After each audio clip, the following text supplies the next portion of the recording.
I have to follow a wrapper, so forgive me if I start with a story.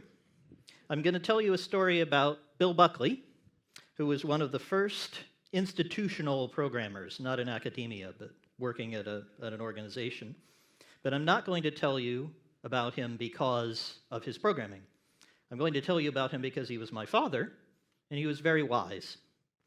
And I was learning to drive. I was 16 years old. And as I drove along, my arms were shaking. I was absolutely terrified that I was not going to pass my driving test. And he'd taught me, and he taught me well, but I was still very nervous. So I said, Dad, I don't know if I'm going to pass this. And he said, Squirrel, can you look around? Just what did you notice as you were driving? And I said, well, I noticed the person who was turning left when they shouldn't, and I noticed the person who went through an amber light, and I noticed the person who drove too fast. And he said, yeah, that was right. You should notice those obstacles. That was the right thing to notice. But you know what? What did all those people have in common? And I said, Dad, I don't know. He said, Squirrel, they all have driving licenses. So you don't have to worry about whether you're going to pass your driving test. And my wife and I have used this throughout our married life because I told her this story. And we call it the Bill Buckley theory of life. It says, if lots of people can do something, then you, being a relatively smart group of people, can probably do that thing pretty well. That's the Bill Buckley theory of life. There's a problem, though, when we try to apply it to software. And the problem is that there are lots of people building software, but almost all of them are doing it really, really, really badly. And so the Bill Buckley theory of life is kind of broken, which has me worried, and that's why I wanted to come here, because it's your fault. You all broke it. And I'm going to tell you why and what we can do about it. Okay, now let me just do a little bit of housekeeping before I launch into you. I hope you're all safely ensconced in your seats. You have your airbags on. I want to say that I'm very interested in interaction and conversations. That's how Paul introduced me, and that's right. So I also used to be a teacher, and I'm a very interactive teacher.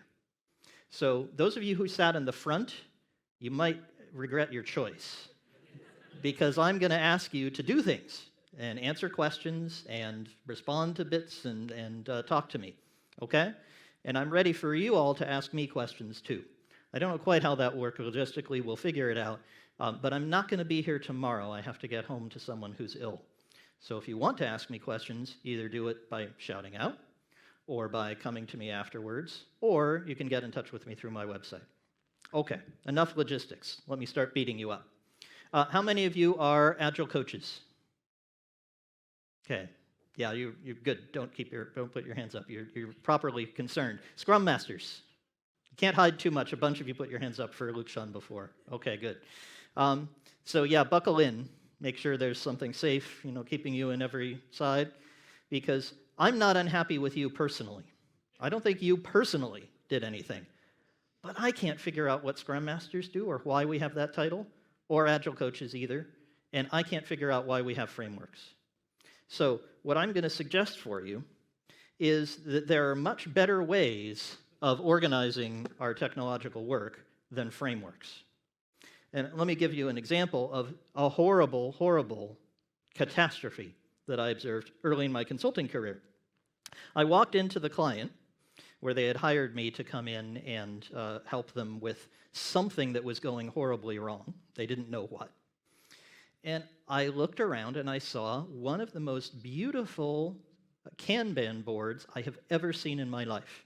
It started over here, it went all the way across the room, and it kept going, and it kept going, and it had these amazing cards. These cards were large, they were easy to read, they had every detail of every story you can imagine.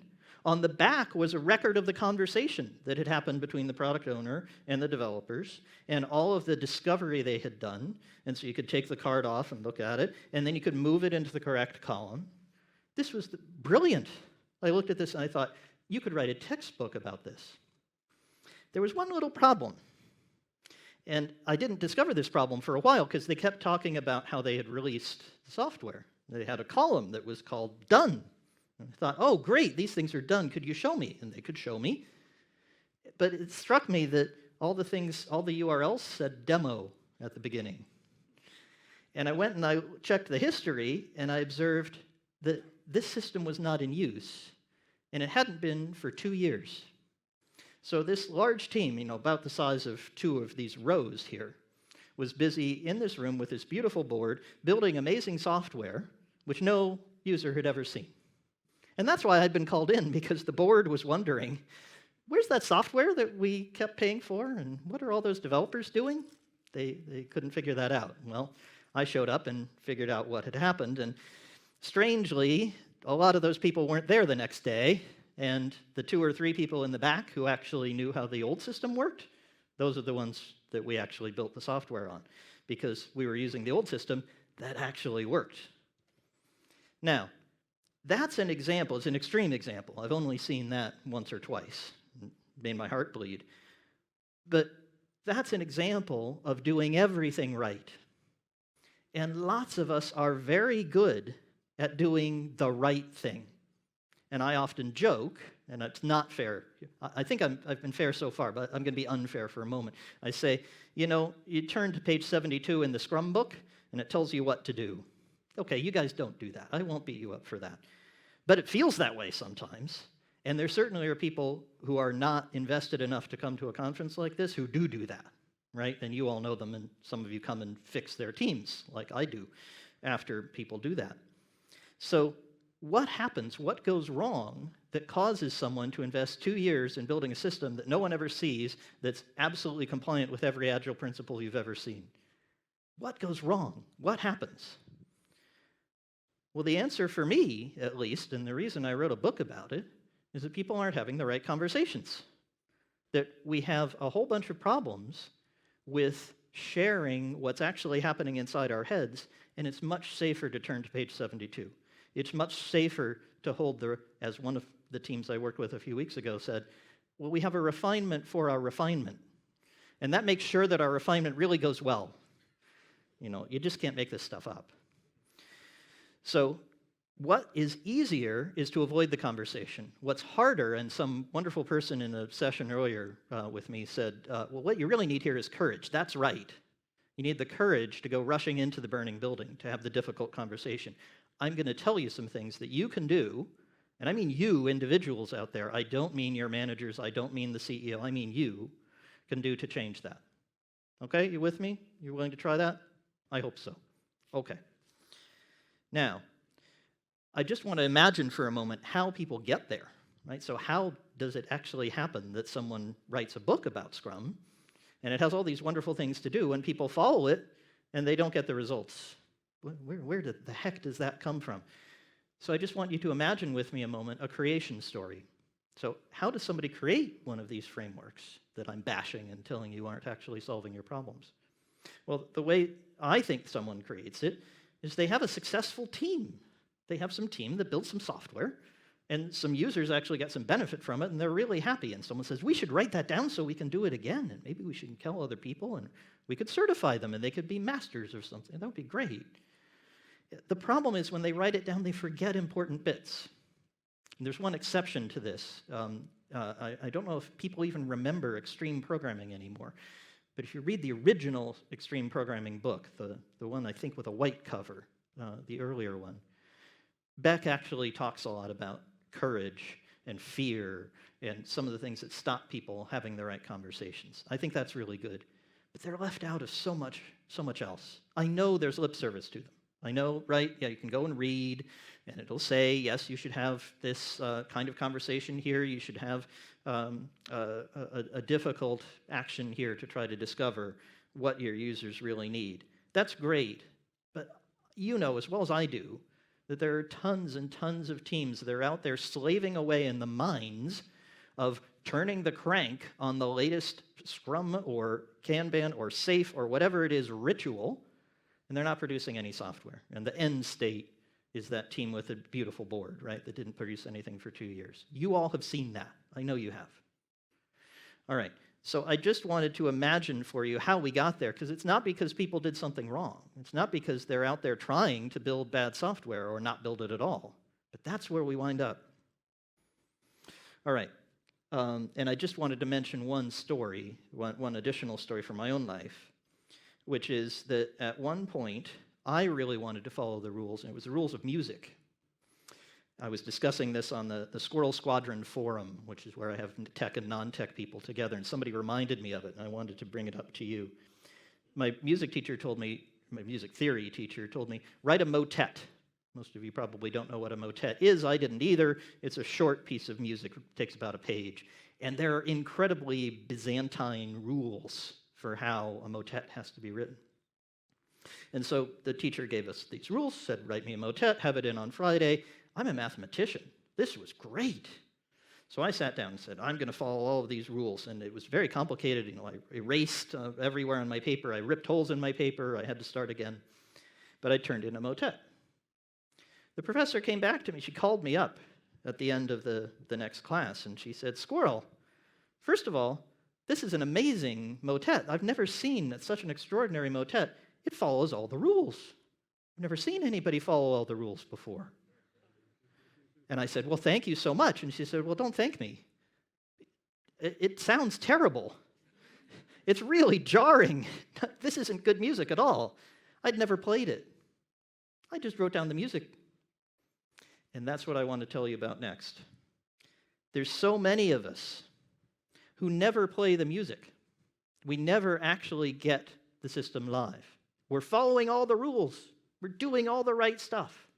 And we don't get the right results because we never mark to market.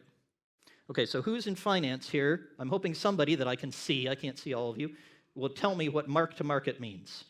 All right, get your hands up. Who knows? Giant room and no one knows. Amazing. No one's in fintech. Fine, I'll tell you. That's not a problem. And actually, I'll tell you by illustrating. So I really told you folks sitting in the front might have been a bad idea, because now I'm going to ask you a tough question. I'm going to grab one of you, and I'm going to ask you to tell me two things. So get ready. I don't know who I'm going to ask, but you guys all get ready here in the front. I'm going to ask you, if you own a house, how much is your house worth? If you don't own a house, I'll ask you about your car. If you don't own a car, I'll ask you about your bicycle, right? So one of those things, get in your head, how much is it worth? And then I'm going to ask you how much is in your bank account, okay? Are you all ready to answer that question when I call on one of you? They're turning purple now, okay. Don't worry, I'm not actually going to ask you. But I hope that all of you were able to think about that, and everyone in the room. How would you answer those questions if I were to embarrass you by actually asking? Don't worry. If I were in the Netherlands, they'd be happy to tell me, but I know I'm in Poland, so that's okay. Look, there's really big difference between those two questions. How much is your house worth is not well defined, right? Unless you just sold it yesterday. That's because we don't mark to market our houses. We don't figure out what they're worth every single day. It would be really hard to do that. There's not a market in houses that's easy to transact in. But bank accounts, money, right? Cash in your pocket, cash in the bank, that has a known value, right? And if you have it in zlotys and I want it in pounds, we can go look on a foreign exchange website and find out immediately what it's worth in pounds, right? So that's marked to market. Your bank literally goes and takes whatever they've invested your money in and goes and measures it and says, do we have this much? Yes, okay, we can pay you the money that's in your bank account. That's how much your bank account is worth. Now that's marking to market. Lots of financial firms get in a lot of trouble when they don't do this. And so you all know that there have been a series of examples of this. The oldest one I know of from when I was paying attention to this stuff is Enron. So you might remember they got in a lot of trouble with energy trading. We've had derivatives trading. We've had a lot of other complicated things. Cryptocurrency is another, where people say something is worth a certain amount, and then when it actually comes time to do something with it, it's worth a whole lot less than that, right? So marking to market is tremendously valuable in financial circles. The problem is we don't do enough of it in technological circles, and I don't know why. Because every engineer knows how to do this. It's been commoditized. So let me tell you about a client of mine called Gecko Board and how they did this and what I mean by it, and then it'll become evident why it's so valuable and why it will help us get out of this trap.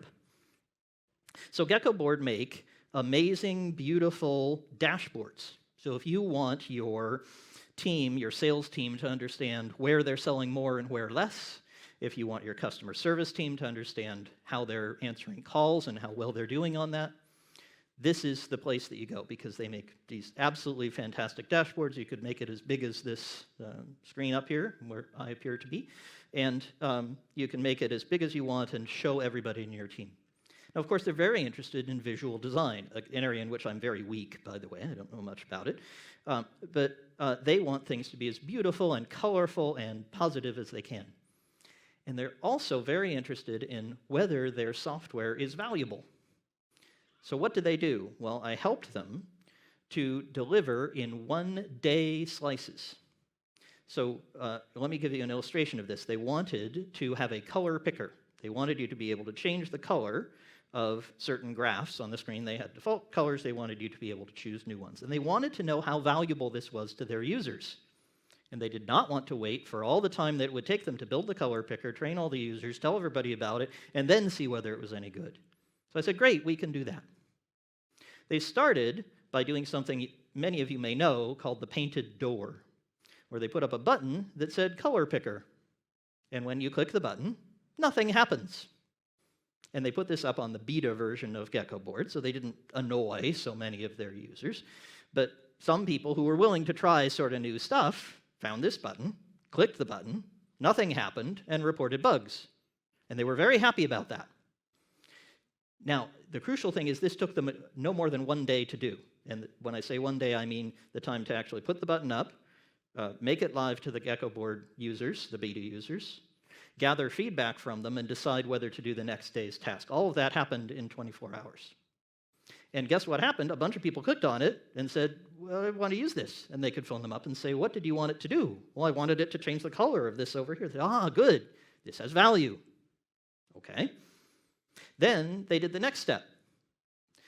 Then they took a JPEG, literally a picture, right? A static picture, couldn't do anything, just a picture of a color picker. You all know what a color picker looks like, right? It's got the little circle, and it's got the different colors, and please don't ask me to explain color wheels, because I'm completely hopeless. My wife knows all about that, because she's an art historian. So, got the color picker picture. And when you click the button, hey, you get a color picker that does nothing, because it's a picture. When you click on it, nothing happens. And they phoned up those same users, and some other users started clicking it, and they started commenting on it. They said, well, what did you want to happen when you clicked over here? Well, they got all kinds of very useful feedback. Oh, we have the wrong color, style of color picker. It's controlling the wrong thing. Notice they haven't touched the database yet, right? They haven't touched any of their user interface code, except they've stuck up a picture. Again, this took one day, 24 hours from start to finish. They get all the feedback, marking to market. So then they did the next step, and this step actually involved a little more effort. It still took only one day, but each of these previous steps were pretty quick. They put up a real color picker, and they got one from the web, and they kind of stuck one up there for taking in all the feedback. They put one up, but all it did is let you pick a color. And you know what happens. You click red, and red goes here, and then you try to click save, and nothing happens. Okay, you've got the picture now, right? You know how this works. They phoned the users. They said, what did you want it to do? Well, I wanted this to be red. Okay, how much value does it have to you? Where do you want this to be? And so on. Fourth day, they actually made the color picker work. And then they started storing it in the database, and then they trained their users, and they discovered that this was valuable. Okay, for many of you, this is not a surprising story, right? For many of you, this is a story that does not happen in your job. For way, way, way too many of you. Because your bosses phone me and say, Squirrel, would you please come fix my team? And I say, we got all these clever people in your team. They know how to do the right stuff. They've looked on page 72, but they're not delivering value every day. They're not marking to market. You know how to do this. Your engineers know how to do this. But the problem is people don't do it, and the reason they don't do it is it's much safer to follow all the steps. It's much safer to follow safe. Much safer to have all the meetings, to have the pre-refinement before the refinement followed by the post-refinement. That's what I see over and over again, is the fear, which I'll come back to, that leads to not doing what you know how to do. Okay, now I told you I'm going to make you do some work, So I'm going to do that next, I think. Right. Oh, I just want to tell you the name for this. Sorry, I didn't want to forget this. A very clever guy named Alistair Cockburn, Cockburn, invented a name for this. He calls it elephant carpaccio. Anybody? Okay, I hope somebody knows this. What's carpaccio? It's a type of food. Somebody shout it out. Say it again. Italian, but what's the special thing about it? It's meat. Very thin. Perfect. Thank you very much. It's sliced so thin you can see through it, right? I could see all of you if I held some carpaccio here. And so he says, well, if you've got an elephant, that is your giant project you want to do, much bigger than a color picker, right? It might be build a whole new graphing technique or integrate with Excel or something like that, which Geckoboard also did. And if you have that elephant, you want to slice it into these pieces that are so thin you can see through them. Cockburn says you can do it in 1 hour slices. All I demand is 1 day, right? I'm a lot nicer than Cockburn.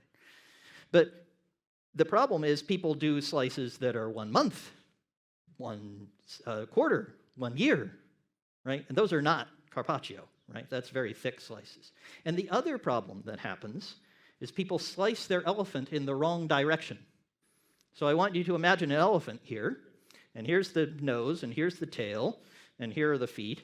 And let's imagine I slice my elephant horizontally, right? What are the slices going to look like? This one down here at the bottom, what will that look like? Tell me. Four paws, exactly. The one in the middle, right? That's going to look like a big blob.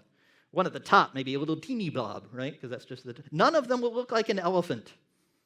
And this is what your engineers are doing, what you are doing, if you fall into this trap.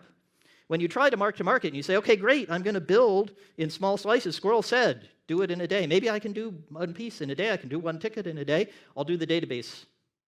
Oh, and then I'll do the database indexing. And then I'll do the business logic. And then I'll do the user interface logic. Oh, can I demonstrate any of this? No, I can't. Can I phone up the users and ask them if it's useful? No. Does anybody click on the button? I don't know. I can't show them. That's slicing the elephant horizontally.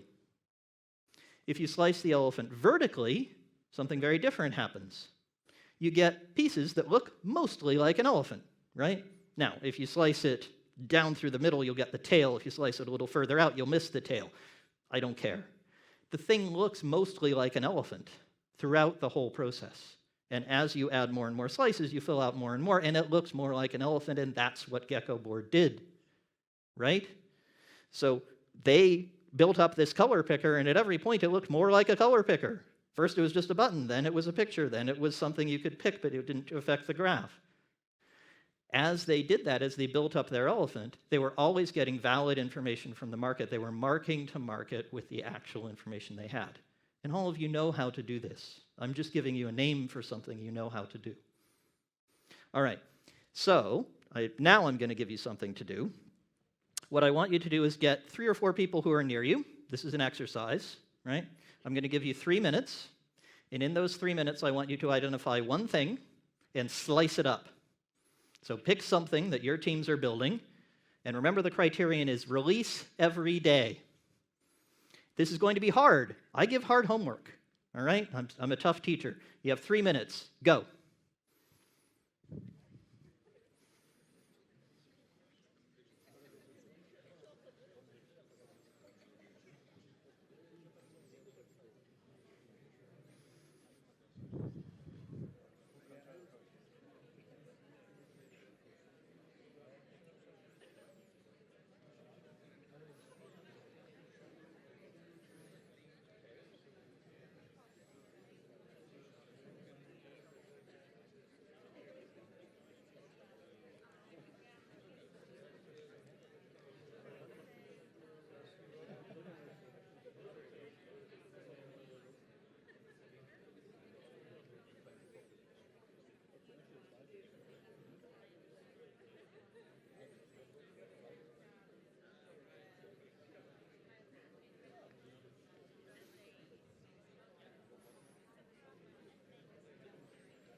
Paul?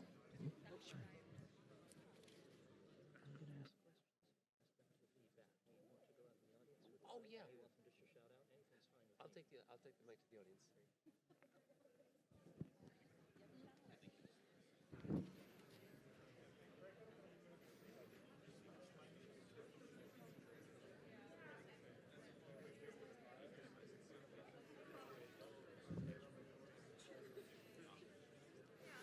Okay, you've got about 1 minute.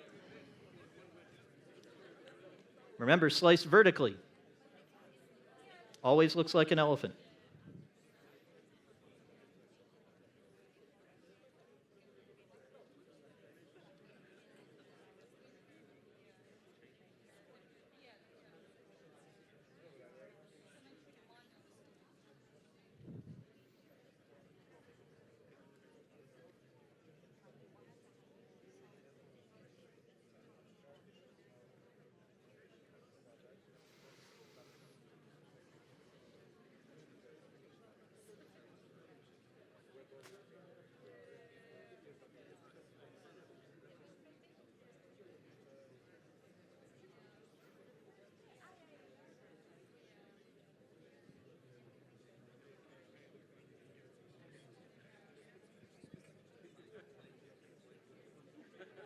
Okay, finishing up.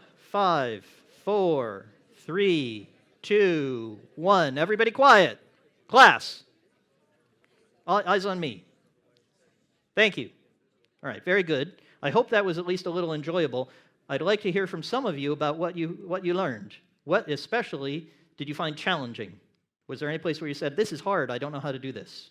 Who's got one? Mihal's going to come out and talk to you. Here we go. It's hard in embedded development where the hardware is involved. Oh boy, hardware is loads of fun. Okay, hardware you may not be able to do full mark-to-market every single day, but it's not impossible, right? So I have hardware startups in my portfolio of like 200 companies I've worked with. One of them actually deploys in India. So they're called Buffalo Grid. They make hubs that you put in a tiny, tiny remote village. They have to get on a motorbike to get out there. A little hard to get that all the way to the Indian market, right? But they can absolutely do it in firmware on site, and that's what they do. And whether they get to every day, I'm not too fussed. I made you, because I wanted to force you to really think hard, think about how you could do it in one-day slices. My biotech companies, they tend to say, well, we can get to about 2 weeks, but all of our competitors take a year to get a new product to market. So I'll give you a buy. I'll let you get away with slightly less frequent and maybe not to the final customer. But I bet you can do it in firmware, right? Excellent. Okay, who else? So we found that it's hard to define how the elephant is oriented, to slice it correctly. What were you trying to slice? Core part of our system. That does what? It stores definition of all entities, and so we're putting it in definition, it provisions a lot. And Fantastic. You're storing things that are definitions of entities. That's what I heard. We could get into the details. Could you store one? yeah. Okay. That might be the same as putting up and you could even store 0. You could just have the button to store one. I don't know what your situation is.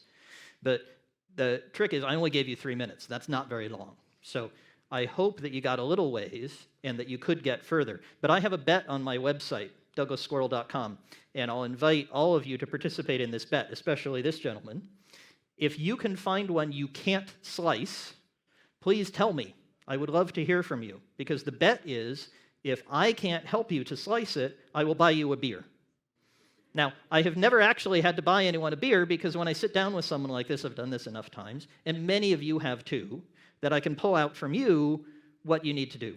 So I'm not going to go into the details of that one, but I'm confident that we could do that one. I don't think that's too hard. Okay, let's take one more. Who else had a challenge or an obstacle? Anyone? Got one over here? Paul's very speedy. Okay. To kick off a project, but where you speak directly to the final user. So that's hard for you? You have trouble getting to the final user? No, the hard thing is that, for example, when you start a project, you want to kick off with something very small, but it has to be working. You know, you can. Yes. That can be hard. Can I tell you just a quick story? I don't know if it'll be relevant to you, but you can come ask me about it more. So what I did with an early project where I was CTO, this is my employed days before I became a consultant, we wanted to deal with a gigantic Excel spreadsheet. This was in the financial world, and the hedge funds, of which this was a variety, are dealing with these giant numbers, billions and billions of dollars in a spreadsheet, which is maintained by interns. And the spreadsheet often has quite egregious errors in it, and our job was to automate the spreadsheet into a browser. So it would actually be a piece of software, and they could use it, and maybe there'd be some unit tests. What a crazy idea. And we had exactly this kickoff problem. Like, how do we get started? There's a gigantic thing, cell XXX 9000. How do we get started with that? And what we did is we took the key part, the kind of summary dashboard of the Excel spreadsheet, and we created a web page of it in which we typed in all the numbers. So it was HTML, and in the HTML was a number, and the number never changed. It didn't go to some database or anything. It was just 17. And all the numbers were like that, but it was presented in the way that they saw it in the spreadsheet. And we said, we'd like to show you the system, but it's working. Here it is. And they said, well, yeah, but that number's wrong. And we said, okay, well, we copied that from your spreadsheet, so there's something wrong in your spreadsheet. And they said, well, glad we found that. And then we said, okay, next week we're going to come back. Which number should we make be right? And they said, well, this one would be most interesting. And so we made that number and no other numbers actually be the sum of the others multiplied by 17 on the day when the moon is full, whatever the rules were. And then they looked at it and they said, that number's wrong, the one you just made dynamic. And we said, great, so good to know that. We went and fixed that, and then we brought them another number, and so on. We continued in this way until we automated the entire spreadsheet. Now, that was a way to get started with that particular situation. I don't know if that'll work for you, but there are lots of other ways of doing this. Okay? So I want to hear from you. First piece of homework. I want to hear when you're stuck. So if you haven't heard something that would help you get unstuck so you could actually deliver new value mark to market as frequently as possible, ideally every day, your homework is to tell me about it. Okay? All right. Now, there's another reason. There's something nobody brought up, and it's typical for no one to bring it up when I give this to an audience, because it's too scary. It's the fear. Oh my God, what would my boss say if I suddenly said, I'm going to go talk to the final users and I'm going to give them a new version every day? I'd get killed. Oh my Lord, this is the most terrifying thing ever. So I want to tell you a story about fear, and it's a story with quite sad ending. I'm sorry, I'll warn you about that. It's a story about the Challenger space shuttle. And some of you may know pieces of this story, but you may not know this particular angle on it. The engineers who built the space shuttle knew that it was sensitive to cold temperatures, that the materials they had used didn't behave well when it was freezing cold. Now, they launched the space shuttle from Florida. You might have noticed it's not very cold in Florida very often, so this didn't cause a lot of problems. But the engineers did some tests, and when it occasionally was kind of cold, they noticed that there would be cracks in certain objects, the O-rings, doesn't matter what they are. And those cracks were very small, and they weren't going to cause any problems. And so the engineers reported on this, and they said, this is weird, we don't understand this, and we think we maybe should look at this some more. The managers said, oh, that's interesting, we'll pass that up the chain, this is important to know. I'm feeling like Lakshan here, going to get a comic pretty soon, because the next managers up said, oh yeah, there's a little problem with cracks, but they're small cracks. And the managers at the top, who were making the decision about when to launch the space shuttle, said, oh, there's some problems the engineers have told us about. It's on bullet number 12 on a big slide here, and we think it's okay, let's launch.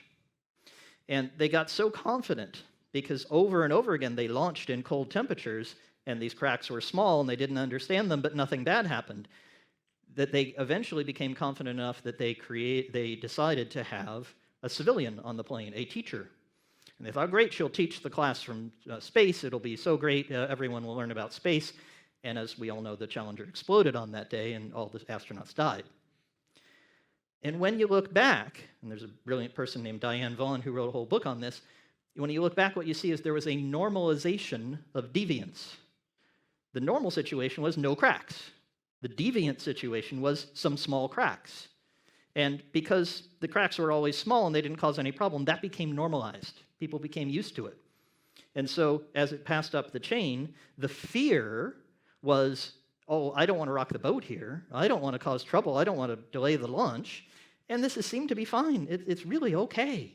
This pattern has been going on for a while, so it's probably all right. Catastrophically wrong, right? But that was what they believed. This fear in organizations is pernicious. You get this fear, and it's contagious. Other people get it. It spreads.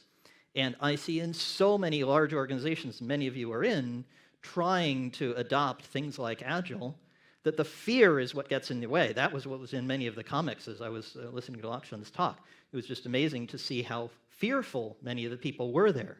They were saying, oh yeah, well, we're going to keep doing what we used to do because that's safe. Excellent. Heck, we even named one of the frameworks safe, right? So we would feel okay about it, so we could get over our fear. Well, the problem is that we need to do something about the fear, and I wrote about that in Agile Conversations. I'm not trying to sell you the book, by the way. I will make this offer. If you write to me along with your homework, you remember from before about where you had problems with slices, I will send you a copy.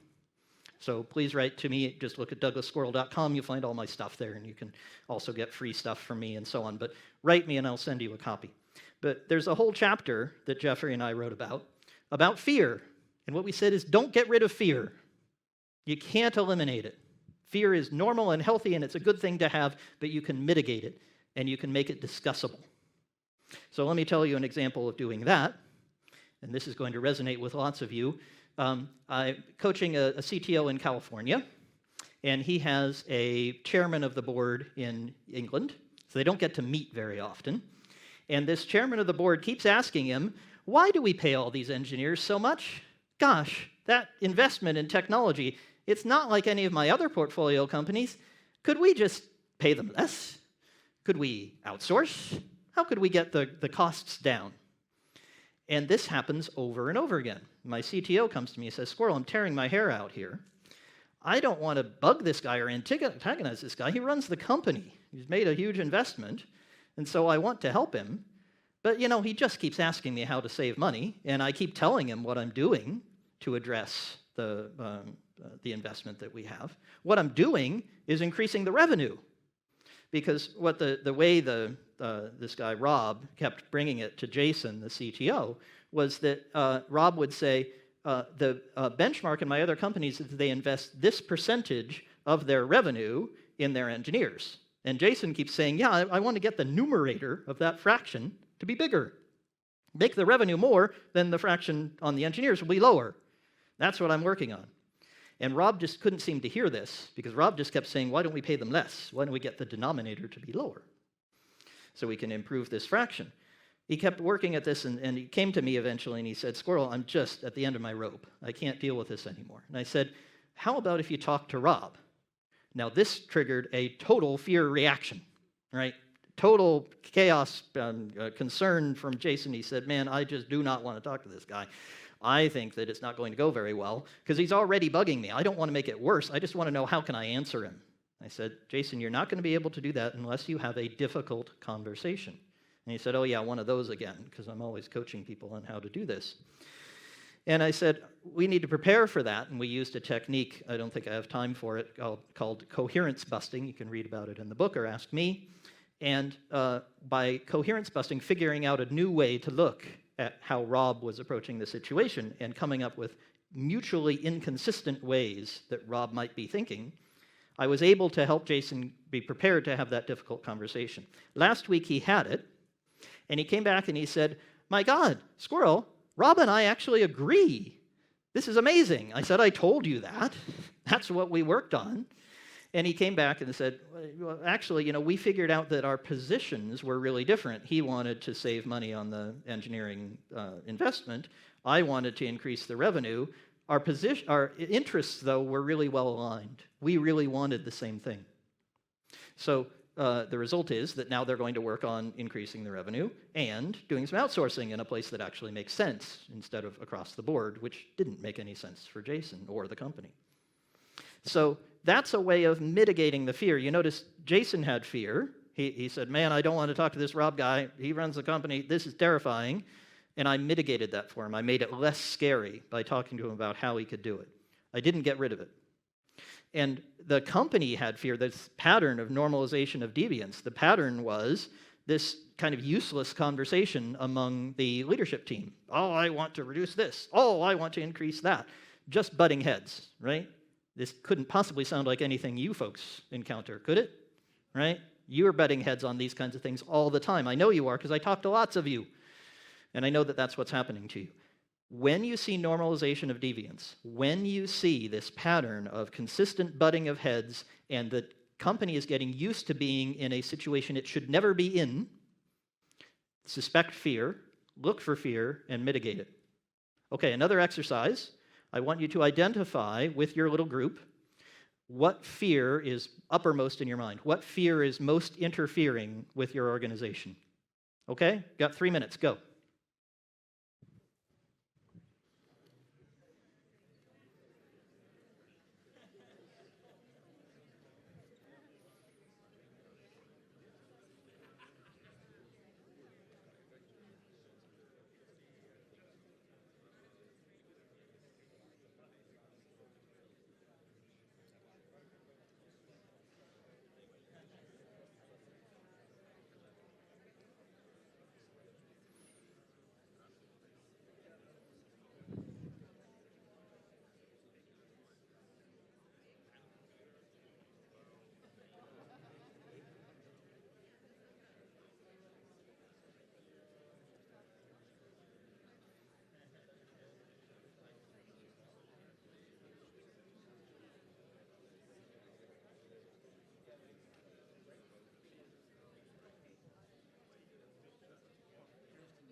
Okay, about 1 minute left.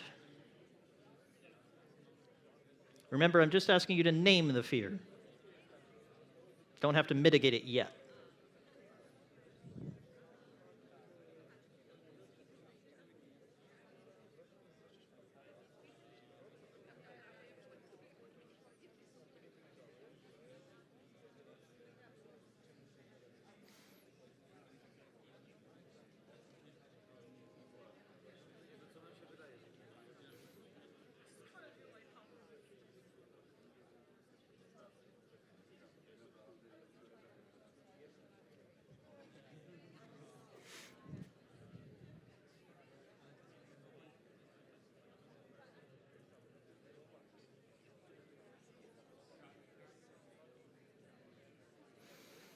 Okay, coming back together in 5, 4, 3, 2, 1.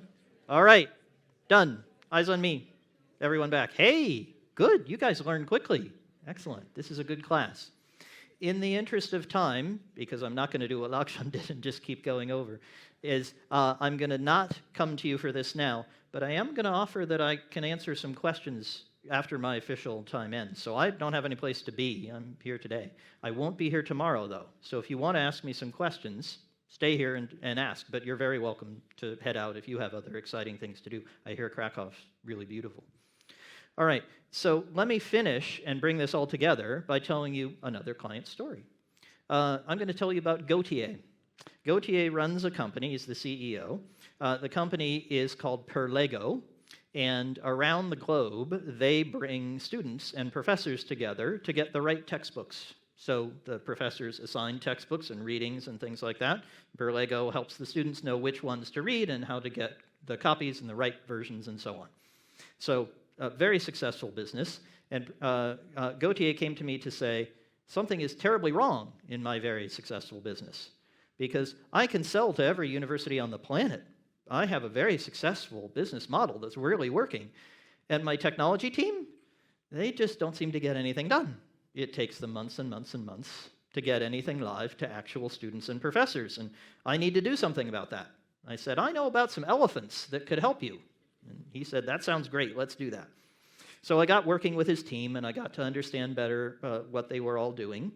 And lo and behold, we were able to start slicing some elephants, and we sliced them vertically. The wonderful thing about this that I just have to underline for you is, for those of you who are less technical, the engineers know how. This has been commoditized. It's not like it's some mysterious thing that no one understands how to do. Releasing every day is a standard thing to do. All your engineers know how. Many of them will probably want to. Why don't they? Either because they're afraid or because they don't think that they really should. So I was able to get around that. It was helpful that I had Gautier on my side, because he had to come along and say, we really do actually want to do this, folks. And we had to do some things I'm not going to talk about today, but you can read about on my website, things like disappointing people helpfully.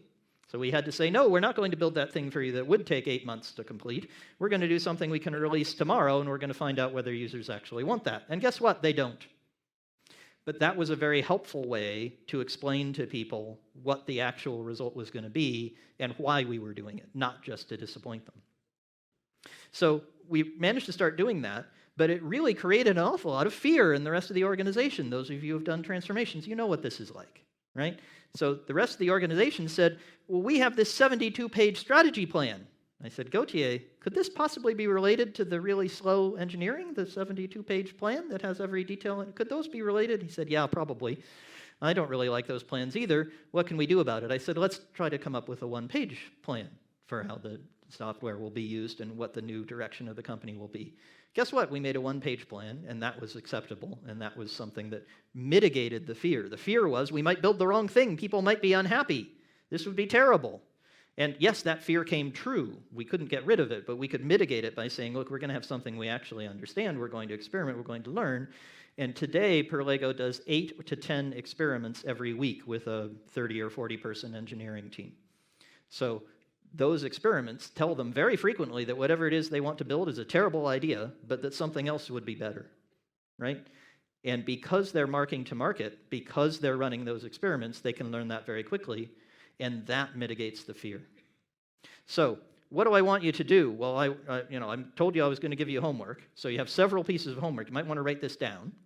So one of them was to tell me about your challenges with marking to market. Right? So you find me on douglassquirrel.com, you tell me, hey, wait a minute, I couldn't do Carpaccio on this one. Great, I want to talk to you about that. Second piece of homework is figure out how to mitigate that fear. How are you going to take that fear and not get rid of it, but make it less fearful, less overwhelming? And again, if you have a question about that, you can write me. I'd be very happy to help you. So those are your pieces of homework. I hope you've enjoyed speaking with me. I've had a blast talking to you, and I would love to have some questions.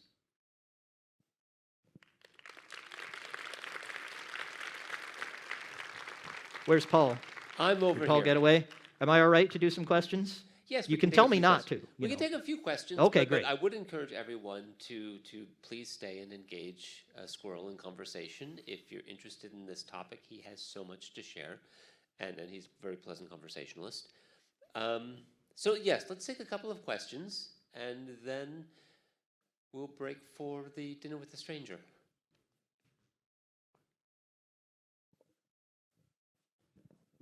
Hi. Hi. Can I sit down? Yeah, that's fine.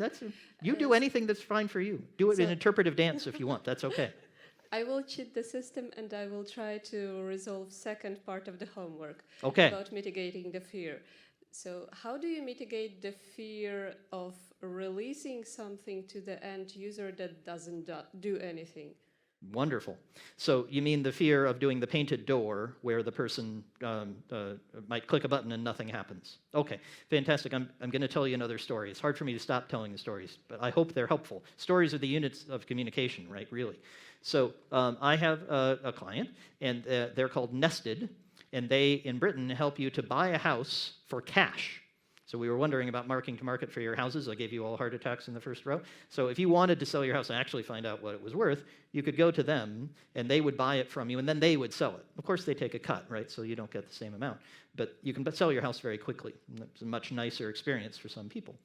So one of the problems they had, this was before the pandemic, was actually having people tour the houses, because if they have a lot of houses, they have to sell them, having bought them from people for cash, and so they have a bunch of estate agents who have to go and unlock houses and take people around. And they said, you know, we've heard of this thing called Zoom, and maybe people could have like video tours, and maybe that would be a good idea. This was all new, right? We hadn't all gone home and used Zoom for weeks or months as we did before.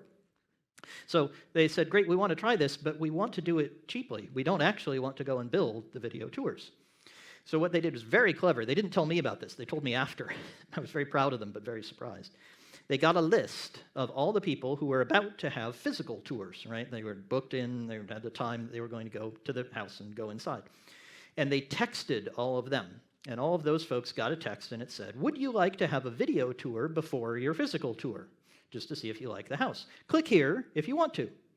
Now, when you clicked there, you got a 404 page, i.e. an error page, right? So nothing happened, literally. They didn't build even the landing page for this thing. And so people clicked it, nothing happened, but they counted the clicks, so they could know how many people clicked. Now, I haven't told you about the mitigation yet, right? Many of those people might have been really annoyed. Oh my God, I wanted my video tour, I can't get it. They knew every one of those people was going to get a phone call from a customer service person to arrange the time to go and see the house. So they just gave those people a script. The script said, hi, you know, glad we're going to book your tour. Did you try the video tour thing? Well, yeah, it didn't work. Oh, yeah, it wasn't working that day. It wasn't working any day. They hadn't built it. But it's true, it wasn't working that day. Sorry about that, but would you like to see the house on Friday? So this mitigated the concern for these users, because they got a human being coming to them and talking to them about it. And none of them were really annoyed. They just said, oh, well, some things don't work, but I'll come see it on Friday. 80% of the people clicked. They now have video tours. Does that help? Fantastic. Next question.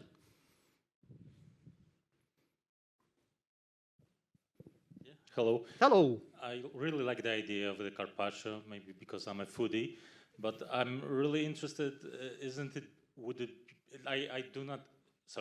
hard to relate with the example of the color picker. Mm-hmm. What's your world? We'll make an example. Is that what you need? A better example? Not really, because okay. I just think with the UX research, probably this will came up, and probably you will be able to know even more doing research than doing like faking some feature. So maybe the other example and how to use it. Fantastic. Well, so I'll give you two answers, and one uses the story I told this person over here, and that is that if you're in a situation where you want to know whether people will want a video tour, that's harder to do with research. You don't know whether they'll click. But that's a very different situation than the color picker, I agree. User research is a great way to find that stuff out, because you're marking to market, usually with some kind of prototype, right? You might have a clickable prototype in Figma or something like that. Is that what you have in mind? If it is, then that works just great. There's nothing wrong with that. At some point, you do want actual software, right? At some point, you want to say, okay, people really do want this. Great. Now I can build the first version of it and get some feedback from them. Am I on track or am I missing something? Because I might be.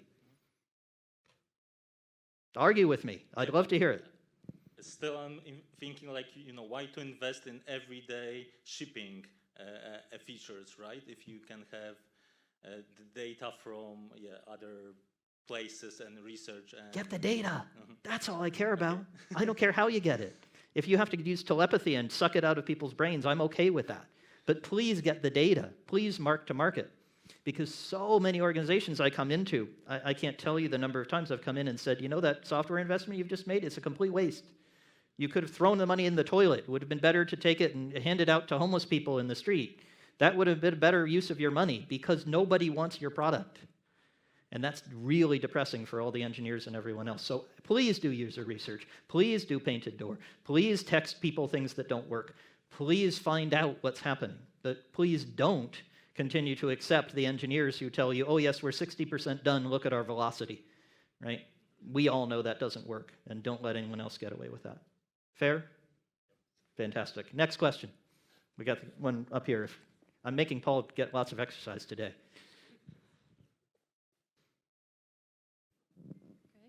Hello. Hello. actually kind of maybe unusual product. What if the product is actual data, like the data of a research, let's say, and this is the final product? How to slice this one? Ooh, she's given me a tough one. Okay. You may win a beer, but I don't think so. Let's see if we can think about it. So what result do people get?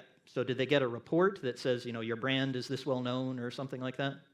Yeah, it can be like this, or even some psychological research, or just data set. So is this a real product you have, or are you asking abstractly? I would say 50-50. 50-50. Tell me your real situation, because that's one of the rules of the bet, is that it has to be a real product that you're actually working with, because then we can make some compromises. If it's kind of abstract, it's this thing I could imagine that might happen, I can't work with that. But tell me your real situation. Don't tell me any secrets, but what situation do you have? This was a bit abstract example, but I'm doing kind of research, except my main work as Scrum Master, more like psychological research. And I have one project I will be working on, let's say, my spare time. Okay, and what's the result of that project? You'll know what people like to eat, if they like carpaccio, or what are you measuring? I would say it would be rather the VR impact of therapy or something like this. Fantastic. Okay. So you'd like to report to users, maybe therapists, about whether their therapy works. Is that right, or am I misunderstanding? Yeah, or even how can we use the technology and the tools to help. I have a company I work with that makes robot therapists. I mean, they're not actually robots. They're inside a computer, but they talk to you and they help you feel better. So great. If you wanted to measure that, then one place you could start to start getting early results is to share the results of one intervention. Now, that's not clinically valuable, right? It's not something you could publish in a journal somewhere, right? It's not statistically significant. But you could check out one therapy session and say, all right, what was the satisfaction score after this therapy session with this type of intervention? What result did I get? Again, one of the most important things is when you're marketing to market and you're building up your elephant in vertical slices, it doesn't have to look like the final elephant. It just has to be a little piece that gives you enough value, enough information. Am I answering the right question would be one thing I'd be curious about. I would add one more thing. Please, go ahead. Because of all the research rules, let's say, right? And if it's not the research based on like quality, rather quantity one, how to go with this example. I see. So you're not allowed to share just from one. You have to get a quantity. Okay.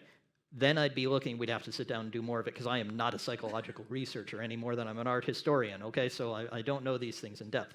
But I have the feeling that if you were going to build software that did this, you could experiment with publicly available data sets and say, okay, we're going to use this data set, which doesn't match all the things you want. It doesn't have all the clinical variables you were looking for.